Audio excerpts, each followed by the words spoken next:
আসসালামু আলাইকুম, আশা করছি সবাই ভালো আছেন। এখন আমি আছি সদরঘাট লঞ্চ টার্মিনাল। এখান থেকে বরিশালগামী লঞ্চ যাওয়া যায়। এখানে দেখছেন অ্যাডভেঞ্চার ৯ ঢাকা চরমোনাই বরিশাল। চরমোনাইয়ের ওয়াজ মাহফিল বা ওরস উপলক্ষে সবাই মুসল্লি পাক ইকরাম সবাই দলে দলে যোগ হয়েছে বরিশাল যাওয়ার জন্য। তারই কিছু অংশ আপনাদেরকে দেখাচ্ছি। ভিতরে লোকে লোকারণ্য, ছাদের উপরেও অনেক মানুষ। এখন আপনারা দেখছেন লঞ্চের ভিতরের অংশ, নিচতলার ডেক কেবিন বলা হয় আর কি। এখানে দেখেন কত মুসল্লিকেরাম সবাই অপেক্ষা করছে লঞ্চটা ছেড়ে দেওয়ার পরে তারা এখান থেকে সবাই যাবে। কত মুসল্লি দেখেন লঞ্চের ভিতরে, এরকম দোতলায় তিনতলাতেও। আসসালামু আলাইকুম, সবাই কেমন আছেন? আশা করছি সবাই ভালো আছেন। ভিউয়ার্স, আজকে এখন দেখতে পাচ্ছেন যে চরমোনাইয়ের ওরসে কত লোকে লোকারণ, মানুষ ঢলে ঢলে যাচ্ছে। এটা হচ্ছে লঞ্চ, এই লঞ্চে করে যাবে হচ্ছে চরমোনাইতে।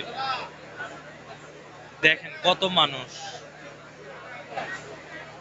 পা ফেলার জায়গা পর্যন্ত নাই।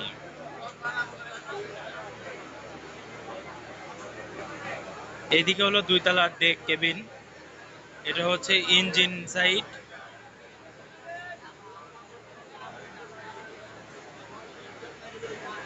এই দিক দিয়ে লোক ভিতরে প্রবেশ করছে। অনেক মুসল্লি ভাইগণ একত্রিত হয়েছে। দেখেন কত মানুষ একত্রিত হয়ে যাচ্ছে চরমোনাই ওরস শরীফ।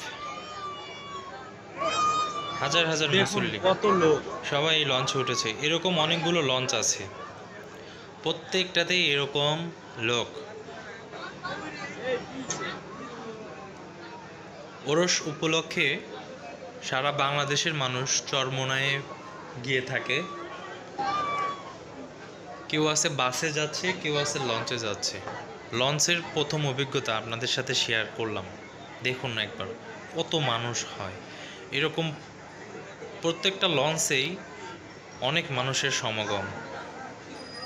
ধীরে ধীরে মানুষ আসছে, অনেক মানুষ এরকম দোতলাতে, তিনতলাতে, কেউ সিঁড়িতে, যে যার মতো পারছে ওরসের দিকে রওনা হচ্ছে।